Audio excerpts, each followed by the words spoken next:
Sutra Teratai yang Menakjubkan Bab 10 Guru Dharma Shinfasyang Sutra Teratai episode 1209 Diutus oleh Buddha untuk mewakili dalam menyebarluaskan. Tathagata menggunakan kebijaksanaan dari prinsip kebenaran pamungkas untuk melihat dengan jelas akan fenomena dan prinsip yang sesuai kenyataan. Orang-orang yang menegakkan sutra dan mempraktikkan sesuai ajaran memahami, mempraktikkan, dan menegakkannya sesuai prinsip kebenaran. Mereka disebut menjalankan aktivitas Tathagata sebagai utusan dari Tathagata, diutus oleh Buddha untuk menjalankan aktivitasnya dan mewakili Buddha untuk menyebarkan ajaran dan memberi bimbingan. Bisa kita pahami bahwa Tathagata adalah yang Maha Sadar. Buddha datang ke dunia dengan kebijaksanaan dari prinsip kebenaran pamungkas. Dengan kebijaksanaan dari prinsip yang sesuai kenyataan, dia telah melihat dengan jelas akan fenomena dan prinsip yang sesuai kenyataan. Di alam manusia penuh dengan kegelapan batin, seperti tempat yang gelap dan malam yang panjang. Meskipun memiliki mata, juga tidak dapat melihat kondisi sekitar. Ini adalah lahan makhluk awam. Lahan batin yang gelap tidak dapat melihat prinsip kebenaran dari masalah dan benda. Namun Tathagata Sang Maha Sadar, dia menggunakan kebijaksanaan dari prinsip kebenaran pamungkas, yaitu prinsip kebenaran dari fenomena. Sang Maha Sadar melihat dengan jelas. Terlepas dari segala sesuatu di dunia, orang, masalah, benda, prinsip, dan lain-lain. Semua juga dipahaminya dengan jelas. Dipahami dengan sangat jelas. Buddha bersungguh hati mengajari kita. Berulang kali datang dan pergi dari alam manusia, berharap dapat membimbing para makhluk, membuka lahan batin yang gelap, sehingga dapat menghayati prinsip kebenaran dari segala sesuatu di alam semesta. Ini tujuan Buddha datang ke dunia. Tetapi dalam kehidupan, Buddha juga sama seperti orang lain yang hidup di dunia. Berada di hukum alam ini, usia terbatas. Buddha telah menemukan prinsip kebenaran, juga telah membabarkan dharma di dunia. Tidak berdaya, pikiran manusia sangat keras kepala dan dipenuhi ketidaktahuan. Susah dibuka dan dipahami. Pintu batin susah dibuka, pikiran sulit dipahami. Karena itu, Buddha menggunakan waktu yang sedemikian panjang selama 40 tahun lebih. Demikian memberi bimbingan, mengajarkan sesuai dengan kapasitas. Meskipun para makhluk telah mengetahui nilai kebenaran, telah mengetahui bahwa kehidupan manusia sangat menderita. Jika masih demikian memaksakan jalinan jodoh, jika di antara sesama manusia tanpa sengaja menjalin jodoh buruk, dari kehidupan ke kehidupan demikian menanam, sebab akibat dengan memaksakan jalinan jodoh. Nilai kebenaran yang demikian telah diketahui, sehingga saya merasa takut. Di dunia saya tidak berani. Saya berharap dapat terlepas dari dunia. Tidak perlu datang ke 4 jenis kelahiran dalam 6 alam kelahiran, sehingga merasa takut pada dunia. Itu artinya hanya memberikan kebaikan terhadap diri sendiri. Berpegang pada ajaran kendaraan kecil. Usia Sang Buddha harus segera berputar balik. Yang kita dengar di masa lalu, yang dilatih adalah untuk menghapus kegelapan batin hanya demi diri sendiri. Yang terpenting, yang paling tuntas, benar-benar harus menghapus kegelapan batin. Maka kamu harus masuk ke tengah orang banyak untuk berlatih. Menjangkau manusia, masalah, dan benda, merasakannya melalui kesalahan di antara manusia, masalah, dan benda.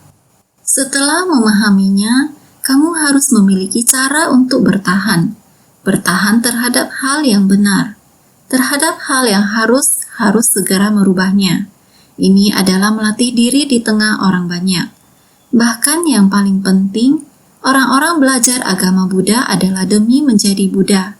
Dan untuk menjadi Buddha, itu harus menjalin jodoh dengan semua makhluk. Harus bersumbangsi. Jalan ini adalah Buddha datang ke dunia. membentangkan jalan demi kita, menggunakan kebijaksanaan, menggunakan cinta kasih, membentangkan jalan bodi pencerahan agung. Jalan menuju makhluk maha tersadarkan atau bodhisatwa agar kita dapat menjalaninya. Jadi datang untuk membuka dan menunjukkan. Berharap kita dapat memahami dan memasuki. Bersama-sama berjalan di jalan menuju makhluk maha tersadarkan. Jadi Dharma harus diwariskan. Bab Guru Dharma mengharuskan kita untuk menegakkan sutra dan juga harus menyebarkan Dharma. Menegakkan sutra dan menyebarkan Dharma. Harapan mendasar Sang Buddha, silsilah Dharma dari batin Sang Buddha adalah berharap para muridnya terus mewariskannya. Jadi kita harus menegakkan sutra. Orang-orang yang menegakkan sutra dan mempraktikkan sesuai ajaran, harus sesuai pengajaran ini, melalui harapan mendasar dari batin Sang Buddha. Yang selalu dilindungi dan diingat yaitu sutra teratai dari kendaraan besar. Sutra ini dimulai dari kalpa sebanyak butiran debu. Pada era Buddha Mahabhisna Janabibu, pangeran ke-16 di tempat pelatihan seperti ini, silsilah Dharma yang telah diterima dari sutra teratai dari kendaraan besar. Sekarang Sang Buddha ada di dunia, demi orang banyak mengungkapkan maksud hati yang terakhir, yakni membabarkan sutra teratai. Berharap orang-orang melalui sutra teratai harus terus diwariskan. Jadi beberapa hari yang lalu terus mengatakan, bahkan jika hanya mendengarkan satu kata ataupun 4 kata satu bait syair, dapat meresapinya. Dapat di dalam hati timbul sukacita. Dengan demikian, Sang Buddha juga mengatakan yang seperti ini ada pahalanya. Mendengarkannya bersukacita, juga dapat sharing kepada orang lain, ataupun meneruskan kepada sedikit orang. Sang Buddha juga memujinya. Orang-orang ini memasukkan Dharma yang didengar. Batin bersukacita membicarakannya. Namun Sang Buddha lebih berharap kita bisa membaca dan melafalkannya. Kita harus menyalin dan menjelaskan kembali. Membaca dan melafalkan teks yang panjang. Ajaran dari Sang Buddha harus diwariskan dengan baik. Itu memerlukan pembacaan dan pelafalan kita. Harus dibaca dan dilafalkan.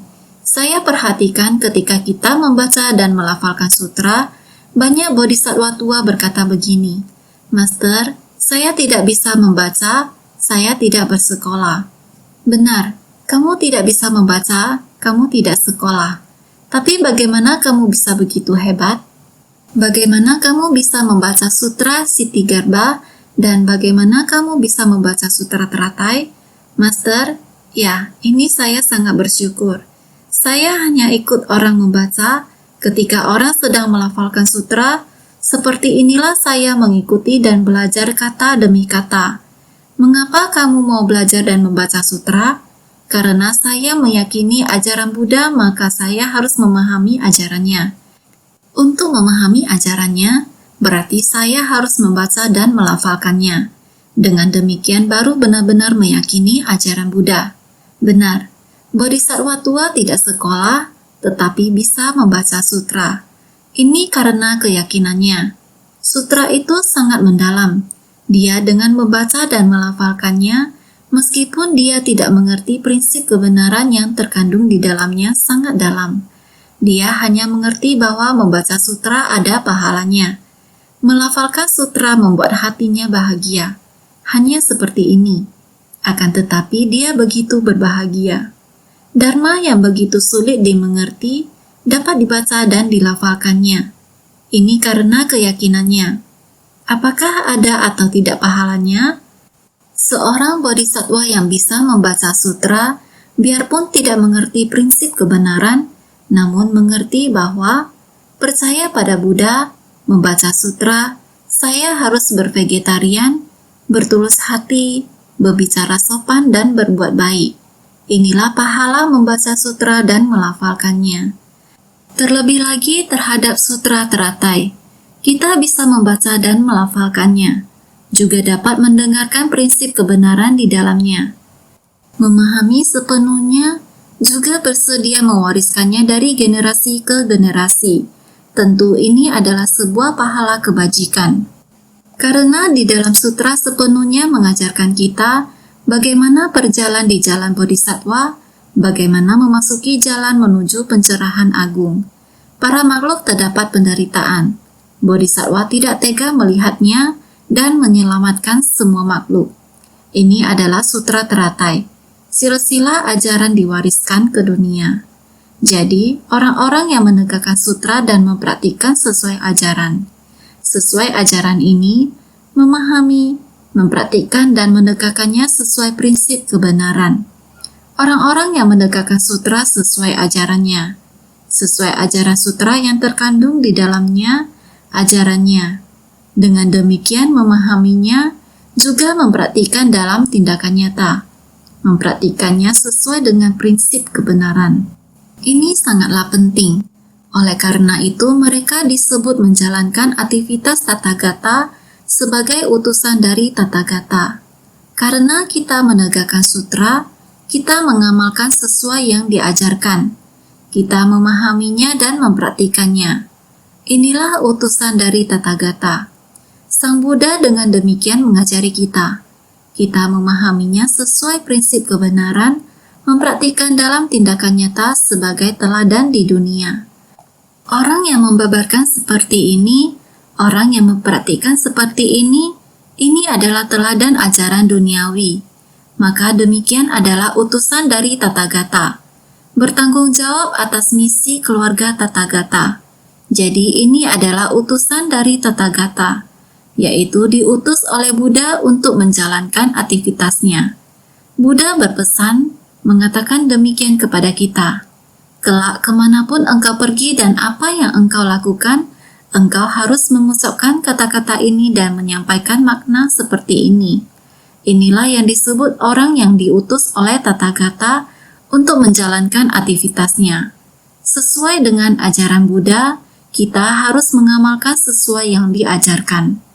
Oleh karena itu, mewakili Buddha untuk menyebarkan ajaran dan memberi bimbingan.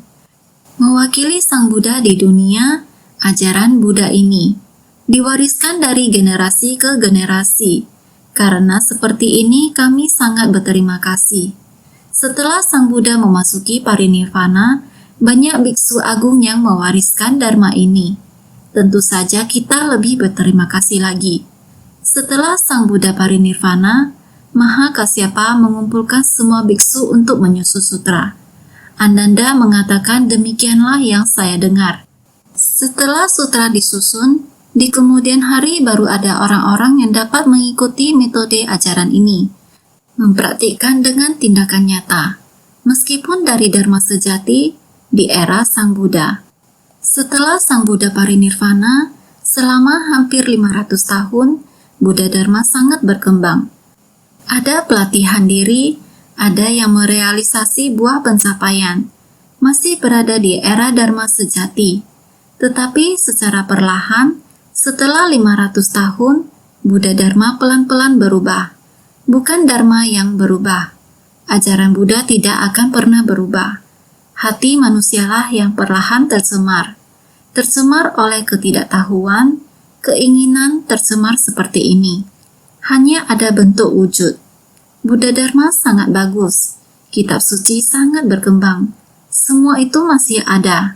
Juga wujud Sang Buddha diukir rupa Buddha.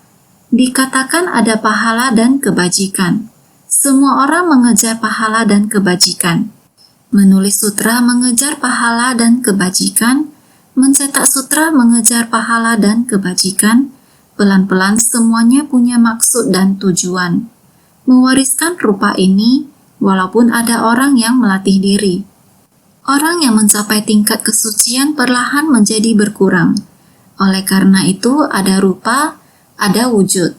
Tetapi yang benar-benar memahami Dharma, orang yang mempraktikkan Dharma, perlahan ada wujud tapi tidak diperhatikan ajarannya. Ini disebut Dharma mirip. Setelah masa Dharma mirip berlalu, saatnya masa kemunduran Dharma. Di masa kemunduran Dharma semuanya berubah. Apakah Buddha Dharma beruntung atau tidak? Di masa modern sekarang ini, sangatlah mudah untuk dapat membaca sutra. Orang zaman sekarang, semua orang memiliki pendidikan yang tinggi. Teknologi pun sudah sangat maju. Di dalam perangkat elektronik, ada orang yang berikrar menerjemahkan sutra dan mempublikasikannya secara daring atau online. Sutra daring dapat diakses dengan mudah, sehingga tidaklah sulit. Zaman dulu hanya untuk mendengar atau membaca satu kalimat prinsip kebenaran saja harus melakukan perjalanan 1.000 sampai 10.000 mil untuk memohon dharma kepada guru dharma. Orang zaman sekarang tidak perlu melakukan perjalanan lagi. Mereka hanya perlu menggunakan satu jari dan dapat menemukannya. Sehingga oleh karena itu, orang-orang tidak lagi menghargai dharma. Mereka tidak lagi menerima dharma dan meresapkannya ke dalam batin. Walaupun mereka meresapkannya ke dalam batin, mereka hanya berdebat tentang maknanya. Dengan kata-kata yang cerdas, mereka hanya mengatakan, sudah memahami banyak dharma. Saya tahu banyak dharma. Tetapi apakah mereka menggunakan dharma dalam kehidupan sehari-hari dan memiliki tekad pembinaan diri yang teguh dan berkeyakinan teguh?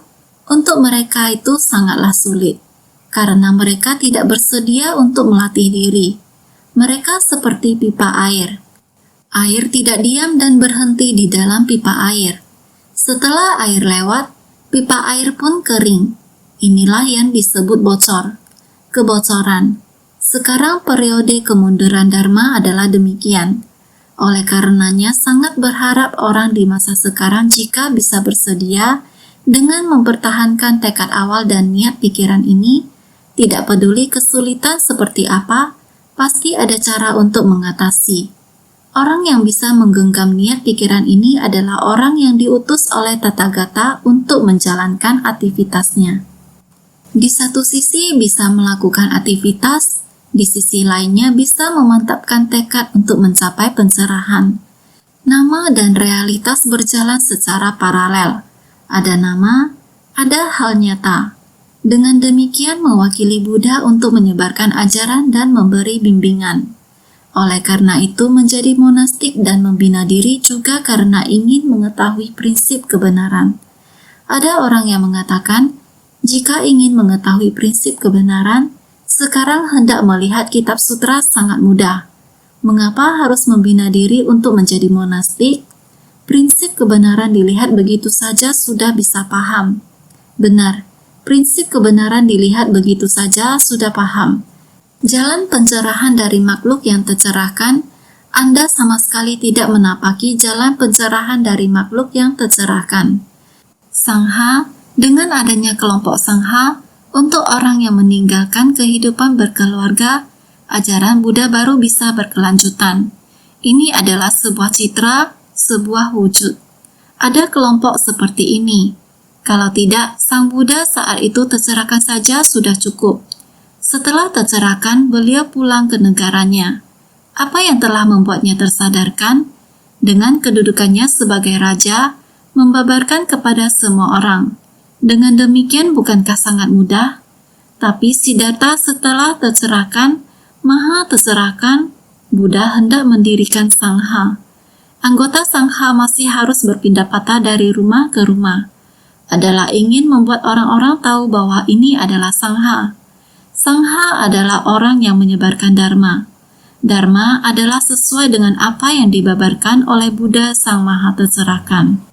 Oleh karena itu, ada Sangha yang seperti ini, Dharma Buddha baru bisa diwariskan seperti ini. Prinsip kebenaran yang sama. Orang-orang yang menegakkan sutra dan mempraktikkan sesuai ajaran, memahami, mempraktikkan dan menegakkannya sesuai prinsip kebenaran. Prinsip kebenaran yang seperti aturan dan ketentuan harus diterapkan pada diri kita sendiri. Tunjukkan di dalam organisasi kita. Ini baru benar-benar cara yang sebenarnya. Seperti ini Dharma Buddha diwariskan. Jadi ini adalah menjalankan aktivitas Tathagata. Meninggalkan kehidupan berkeluarga dan menjadi praktisi suci, ini adalah aktivitas Tathagata. Nyaman dalam melakukan suatu hal. Ada praktisi kehidupan suci adalah sama agar orang melihat, mengetahui bahwa sama sekali sudah terbebas dari beban ikatan keluarga. sepenuh hati untuk semua makhluk hidup untuk menyebarkan Dharma. Ini adalah praktisi kehidupan suci. Diutus oleh Buddha untuk menjalankan aktivitasnya dan mewakili Buddha untuk menyebarkan ajaran dan memberi bimbingan. Seperti ini adalah sebuah organisasi Buddha Dharma secara keseluruhan yang utuh. Ada praktisi awam atau perumah tangga, ada praktisi kehidupan suci. Ada monastik yang meninggalkan kehidupan berkeluarga untuk menjadi makhluk agung. Makhluk agung adalah bodhisattva.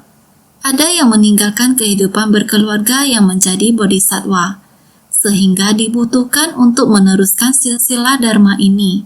Kita harus bersungguh hati. Sama seperti kemarin tahun 2016 di Aula Chingse, kita menggelar upacara wisuda untuk anak taman kanak-kanak, sekolah dasar, sekolah menengah pertama, dan sekolah menengah atas. Itu merupakan upacara wisuda yang sangat agung.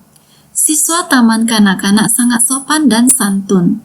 Mereka berbaris dengan semestinya. Guru mereka mengajar dan melatih mereka secara bersungguh hati. Taman kanak-kanak memiliki seragam taman kanak-kanak, dan mereka juga membawa topi wisuda mereka ke hadapan gurunya. Mereka menunjukkan rasa hormat dan sopan santun. Ketika tiba waktunya bagi siswa taman kanak-kanak untuk berbicara, seorang anak mengatakan ia sangat bersyukur. Kita tidak paham akan apapun. Sekarang kita seperti seorang profesional kecil. Sekarang kita mengetahui semua hal. Mereka hanya berada di taman kanak-kanak. Ia berkata, "Sekarang saya mengetahui bagaimana cara melipat baju. Saya juga dapat membantu pekerjaan rumah. Sekarang saya dapat menjadi asisten yang baik untuk kedua orang tua saya." Ia berkata, "Terima kasih untuk bimbingan dari para guru. Saya berterima kasih pada orang tua yang memperhatikan saya. Saya berterima kasih kepada master." Mereka merasa berterima kasih kepada banyak hal. Untuk anak sekecil ini bisa mengatakan hal ini semua sungguh sangat membuat terharu. Begitu juga untuk anak SD dan SMP. Semua orang memakai seragam. Begitu kita melihatnya, kita bisa tahu ini adalah siswa sekolah dasar. Mereka memakai seragam sekolah dasar. Seorang anak laki-laki di kelas 5 berdiri tegak di atas tumpukan kotak. Di balik mimbar, dia berdiri sama tinggi dengan gadis kelas 11, karena mereka bertugas sebagai pembawa acara atau MC. Dia berbicara dengan keahlian orang yang dewasa dan artikulasi ucapannya sangat jelas untuk setiap kalimatnya. Dia sangat jelas dan cepat tanggap. Pembawa acara dari SD sangat mantap. Yang dari kelas 11 menyampaikan doa yang tulus kepada kakak-kakak kelas wisudawan hari ini.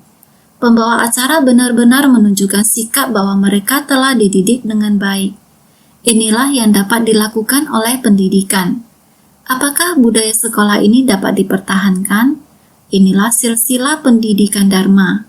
Kita harus melanjutkan ini. Jadi kita harus sangat bersungguh hati.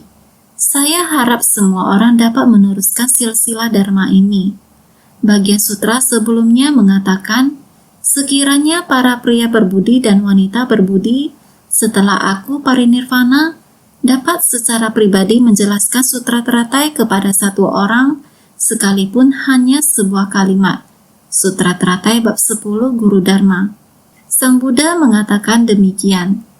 Para pria berbudi dan wanita berbudi ini, murid Buddha terbagi dalam 7 kelompok. 5 kelompok adalah kelompok monastik. Mereka sepenuhnya telah memurnikan tubuh dan pikirannya di dalam kehidupan kelompok sangha yang besar. Perumah tangga ada 2 kelompok. Mereka adalah upasaka dan upasika. Jadi dikatakan bila mana menerima dan menegakkan sutra, selain kelompok sangha yang memang sudah semestinya harus menerima dan menegakkan sutra. Namun murid perumah tangga juga sama. Seluruhnya ada 7 kelompok murid yang memiliki tanggung jawab yang sama. Maka Buddha mengatakan demikian. Setelah aku parinirvana, dapat secara pribadi menjelaskan sutra teratai kepada satu orang, sekalipun hanya sebuah kalimat. Buddha katakan, Setelah saya memasuki parinirvana, semua orang harus menegakkan sutra teratai. Paling baik apabila setiap orang menerima dan menegakkannya secara menyeluruh dan menyebarkannya secara luas dan merata. Kita harus meneruskan silsilah dharma, bahkan bila kita hanya menyebarkan satu kalimat saja di dalam sutra teratai. 4 kalimat membentuk satu bait syair. Atau bila hanya mewariskan satu kalimat dharma yang amat penting. Jika dapat melakukannya, Buddha akan memuji mereka. Sehingga sekalipun hanya sebuah kalimat, paling baik adalah dapat menyebarkan secara keseluruhan. Bila mereka bersedia mewariskan, walau hanya sebuah kalimat, Buddha akan memberkahi mereka. Berikutnya adalah bagian dari sutra yang mengatakan, engkau hendaknya tahu kalau orang ini adalah utusan dari Tathagata, diutus oleh Tathagata untuk menjalankan aktivitasnya. Terlebih lagi kalau dapat membabarkan secara luas di tengah orang banyak. Sutra Teratai bab 10 Guru Dharma. Hanya membaca sebuah kalimat saja, ataupun pribadi dengan seperti ini menyampaikan kepada seseorang atau dua orang, dengan seperti ini Sang Buddha sudah sangat bersuka cita. Berkata, perlu diketahui orang-orang seperti ini adalah utusan Tathagata. Orang seperti ini sudah pernah mendengarkan Dharma dari Sang Buddha. Mendengarkan Dharma dari Sang Buddha, menyampaikannya kepada orang lain. Sifat Tathagata ini adalah diutus oleh Tathagata. Utusan dari Tathagata adalah untuk menjalankan aktivitas Tathagata. Melakukan apa yang ingin dilakukan oleh Tathagata. Terlebih lagi, hal tersebut disampaikan di depan orang banyak. Hanya demi seseorang, Tathagata begitu bersuka cita terhadap hal tersebut. Begitu kagum. Yang penting Dharma memasuki ke dalam hatinya. Bersedia menyampaikan kepada orang lain walaupun hanya kepada satu orang saja, Sang Buddha tetap bersuka cita. Makanya, engkau hendaknya tahu kalau orang ini adalah utusan dari Tathagata. Mereka yang bersedia menjelaskan tentang sutra ini, yakni Sutra Teratai, adalah utusan dari Tathagata. Orang yang menegakkan dan mewariskan Sutra Teratai di alam manusia. Inilah yang membuat Sang Buddha bersuka cita. Engkau hendaknya tahu kalau orang ini adalah utusan dari Tathagata. Hendaknya tahu kalau orang yang membabarkan sutra adalah diutus oleh Tathagata, utusan yang menyebarkan dan menegakkan sutra teratai di dunia. Sutra adalah dibabarkan dengan kebijaksanaan dari prinsip kebenaran pamungkas. Untuk membabarkan sutra, harus sungguh-sungguh memahami prinsip ini dan menjadikan sutra sebagai bagian dari diri kita, masuk ke dalam hati dan menjadi sifat hakiki tatata kita. Buddha memberitahukan kepada kita bahwa semua orang memiliki sifat kebudaan dan sifat hakiki Tathagata. Semua orang memiliki kebijaksanaan yang setara dengan Buddha. Saat mendengarkan Dharma, meresapi Dharma adalah untuk mengembalikan sifat kesadaran dari Tathagata dan mengaktifkan sifat kesadaran Tathagata kita, yakni mengembalikan sifat kesadaran Tathagata kita. Bersungguh-sungguh untuk menyerap sutra ke dalam hati kita, mengaktifkan kebijaksanaan yang sesuai dengan prinsip kebenaran. Setelah memahami, lalu kembali membabarkan. Setelah diaktifkan dan kita benar-benar menghayati serta memahami, sifat hakiki tatata berpadu dengan Dharma. Kita membabarkan sutra ini adalah ketika kita sudah memahami dan membabarkan kembali. Sutra adalah dibabarkan dengan kebijaksanaan dari prinsip kebenaran pamungkas, hal nyata yang sesuai dengan kebenaran sejati dari segalanya. Makanya disebut kebijaksanaan dari prinsip kebenaran pamungkas. Sekarang para praktisi yang menangani urusan pengajaran ini dan menyebarluaskan prinsip kebenaran ini adalah utusan dari Tathagata. Jadi, hal nyata yang sesuai dengan kebenaran sejati dari segalanya. Dharma yang mereka ajarkan adalah sesuai dengan prinsip sejati dari segalanya. Sutra ini, yang telah diajarkan lebih dari 2000 tahun yang lalu, adalah apa yang kita terapkan di era modern ini. Untuk menyucikan hati manusia, untuk melakukan ini kita harus mengajar sesuai berdasarkan zaman. Jika kita membutuhkan hal nyata yang sesuai dengan kebenaran sejati dari segalanya, kita harus terlibat dalam praktik bodhisattva di jalan makhluk yang tercerahkan. Kita tidak tega pada makhluk yang menderita. Jadi kita terlibat di antara orang banyak untuk bersumbangsi. Ini semua adalah masalah nyata. Ini adalah jalan bodhisattva. Hal-hal yang nyata. Karena itu, kita berbicara tentang kebijaksanaan dari prinsip kebenaran pamungkas. Sutra ini diungkapkan dari kebijaksanaan dari prinsip kebenaran yang pamungkas. Jadi, sekarang para praktisi adalah sebagai praktisi spiritual yang menjalani jalan Bodhi Agung yang tercerahkan, yang menangani urusan pengajaran ini dan menyebarluaskan prinsip kebenaran ini. Kita harus meneruskan ajaran. Ini adalah untuk menyebarluaskan prinsip-prinsip utusan dari Tathagata. Ini adalah utusan dari Tathagata. Diutus oleh Tathagata untuk menjalankan aktivitasnya. Adalah orang yang diutus oleh Tathagata menjalankan urusan Tathagata untuk membimbing dan menyadarkan alam manusia dan membabarkan ajaran sejati dari kendaraan tunggal. Itu adalah diutus oleh Tathagata untuk menjalankan aktivitasnya. Adalah yang diutus oleh Tathagata. Kita mengikuti ajaran Sang Buddha, mengatakan apa yang harus dikatakan. Kita melakukan sesuai ajarannya, menjalankan urusan Tathagata untuk membimbing dan menyadarkan alam manusia dan membabarkan ajaran sejati dari kendaraan tunggal. Kita harus masuk ke tengah orang banyak untuk membimbing para makhluk. Para makhluk penuh penderitaan. Ketidaktahuan para makhluk sangat tebal dan berat, maka memerlukan dharma. Dengan baik-baik mendapatkan air dharma, membersihkan dengan selapis demi selapis, agar mereka juga dapat memasukkan dharma ke dalam hati. Perpaduan antara kebenaran sejati dan dharma benar. Inilah tujuan kita. Tathagata menggunakan kebijaksanaan dari prinsip kebenaran pamungkas untuk menerangi dengan jelas pada urusan yang dijalankan sesuai prinsip kebenaran. Sekarang para praktisi dengan mengikuti ajaran ini, mempraktikkan sesuai prinsip kebenaran, inilah menjalankan aktivitas Tathagata.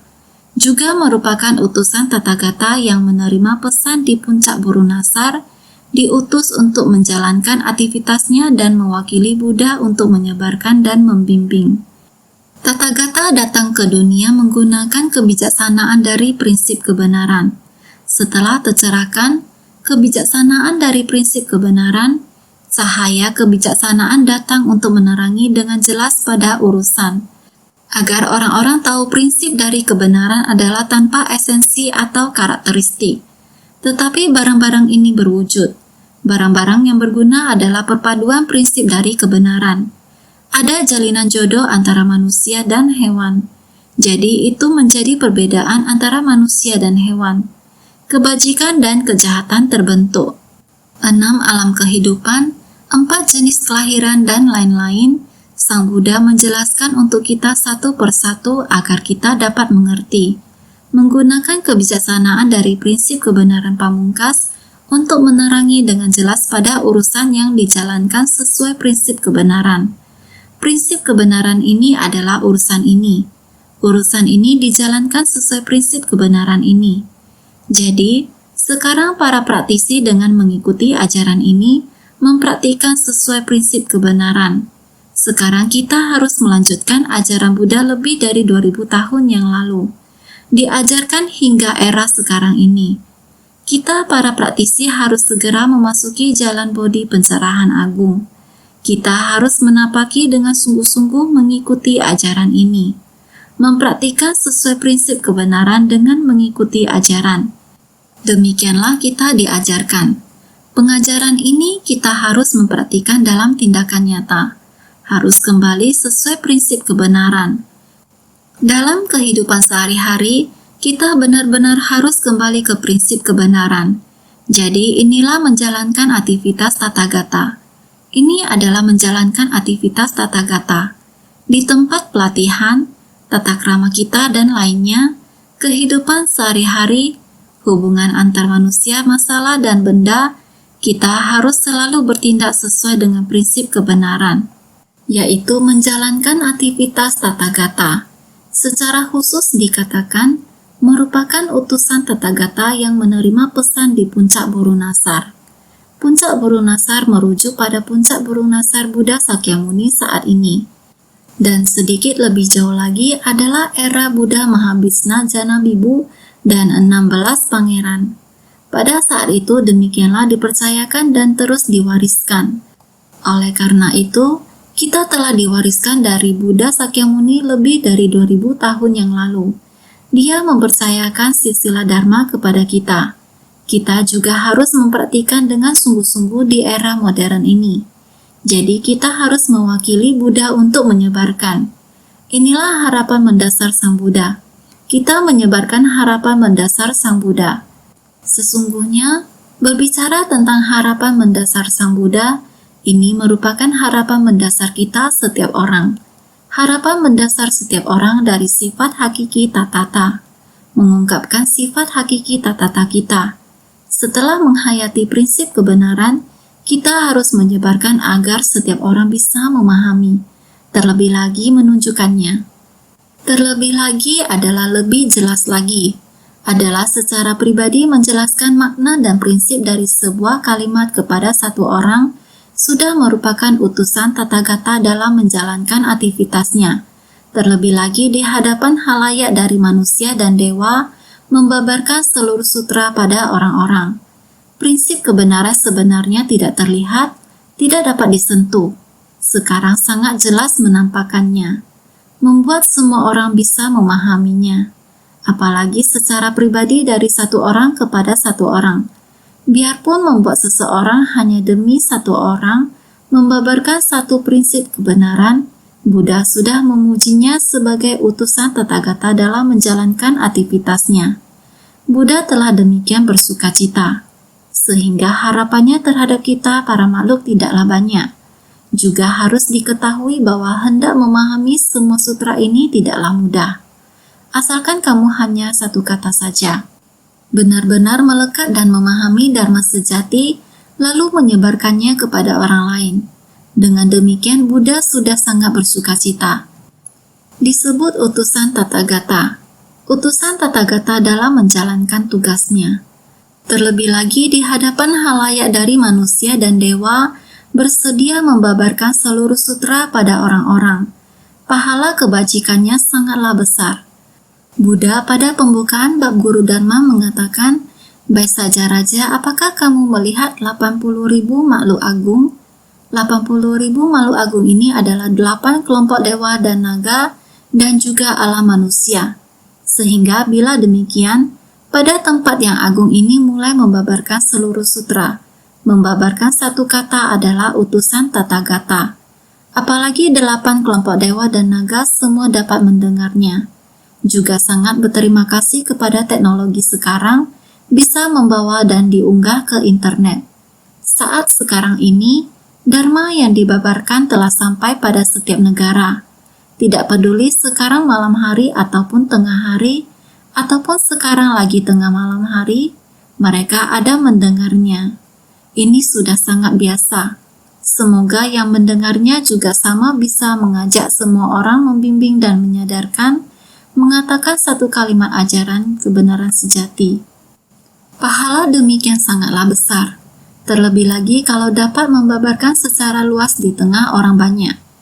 Secara pribadi menjelaskan pada satu orang saja sudah mendatangkan pahala kebajikan yang sangat besar, maka secara luas membabarkan di hadapan orang banyak, pahala kebajikannya adalah tiada tara. Sehingga Sutra Teratai adalah metode terampil dengan maha belas kasih yang tersembunyi dari para Buddha Tathagata. Yang tersembunyi adalah harapan mendasar Buddha. Semua tersembunyi dalam batinnya. Inilah Sutra Teratai yang menakjubkan. Sutra Teratai yang menakjubkan adalah yang tersembunyi di dalam batin para Buddha. Sehingga mestinya dikatakan, Sutra Teratai yang menakjubkan adalah sifat hakiki yang demikian adanya pada setiap orang. Karena sifat hakiki yang demikian adanya adalah prinsip kebenaran. Prinsip kebenaran tersembunyi dalam harapan mendasar para Buddha. Bukankah itu Sutra Teratai yang menakjubkan? sehingga metode terampil dengan maha belas kasih yang tersembunyi dari para Buddha Tathagata. Kemudian sutra teratai ini adalah metode terampil dengan maha belas kasih yang tersembunyi dari para Buddha Tathagata, makanya secara tidak langsung menuruti kehendak dari para makhluk dan menuntun mereka agar dapat mencapai kebudahan. Hanya Tathagata yang mampu melaksanakannya, hanya Tathagata yang mampu membabarkannya. Itu sebabnya diketahui kalau orang yang mampu menjelaskan sebaik syair atau sebuah kalimat dari sutra ini, semuanya diberkati oleh kekuatan ikrar dari Tathagata yang mengasihani insan lain bagaikan terhadap diri sendiri. Dalam sutra teratai juga ada bab metode terampil untuk menjelaskan bagaimana Sang Buddha membimbing para makhluk. Bagaimana mengajarkan sesuai kapasitas, ini semua ada pada kebijaksanaan Buddha dari prinsip kebenaran pamungkas, sehingga secara tidak langsung menuruti kehendak dari para makhluk dan menuntun mereka agar dapat mencapai kebudahan. Secara tidak langsung, bukan langsung, tapi melalui cara lain, demi membimbing para makhluk, ajaran metode terampil dari sutra ini, dengan cara lain mengajarkan para makhluk, sehingga membimbing para makhluk perlahan-lahan memasuki ajaran kendaraan besar. Menuntut mereka agar dapat mencapai kebudahan. Hanya Tathagata yang mampu melaksanakannya. Hanya Tathagata. Buddha dengan maha welas asih demikian mengajarkan. Hanya Tathagata yang mampu membabarkannya. Hanya Buddha yang bisa demikian, membabarkan kebijaksanaan dari prinsip kebenaran pamungkas, ajaran kebenaran sejati. Itu sebabnya diketahui kalau orang yang mampu menjelaskan sebaik syair atau sebuah kalimat dari sutra ini, semuanya diberkati oleh kekuatan ikrar dari Tathagata yang mengasihani insan lain bagaikan terhadap diri sendiri. Inilah kita benar-benar menyerap makna sutra ke dalam batin. Walaupun hanya membabarkan sebuah kalimat, ini semua sama dengan Tathagata. Kekuatan ikrar dari mengasihani insan lain bagai terhadap diri sendiri, sehingga ini seperti diberkati oleh Tathagata. Kebijaksanaan Tathagata yang diberikan kepada kita ada pada batin kita, sehingga tubuh dan jasmani kita praktik nyata dalam ajaran ini, berharap setiap orang harus bersungguh hati. Batin tidak meninggalkan Dharma, Dharma harus ada pada batin kita, seperti kita mengenakan pakaian tidak terpisahkan, sehingga harus senantiasa lebih bersungguh hati.